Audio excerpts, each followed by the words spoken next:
We are in the fourth industrial revolution, also known as 4IR or Industry 4. To understand 4IR, we need to examine previous industrial revolutions. The first industrial revolution began in the United States in 1760, which provided us with steam engines. South Africa fell behind and only experienced the first industrial revolution in 1867.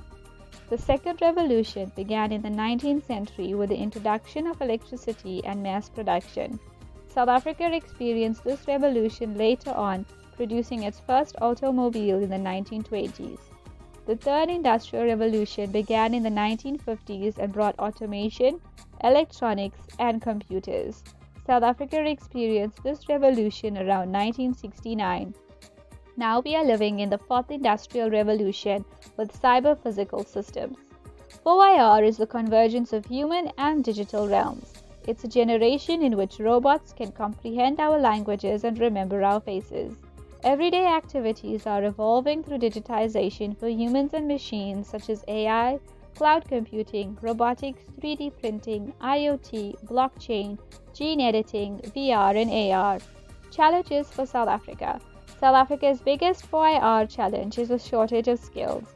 Since there is issues with aligning 4IR technologies to create new jobs, there appears to be a risk of high unemployment when low-skilled jobs become automated.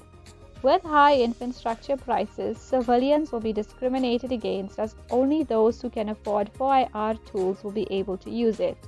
South Africa's existing infrastructure and skills base will not be able to sustain such an ambitiously high rate of innovation. The government needs to create appropriate policies, regulations, and IT infrastructure before South Africa can experience the benefits of 4IR in its full bloom. Opportunities for South Africa. Most South African retail businesses understand big data capabilities and have a governance system in place to support the adoption of big data. South Africa has successfully performed the first 3D printed bone middle ear transplant. This proves that South Africa has the potential to compete with some of the world's leading authorities on 4IR. Using robotics and AI, South Africa could implement a booth that diagnoses potential COVID-19 patients within a few seconds. Recently, delivery vehicles have become targets for criminals. Using AI and IoT, drone delivery and smart cities can be implemented to solve this problem.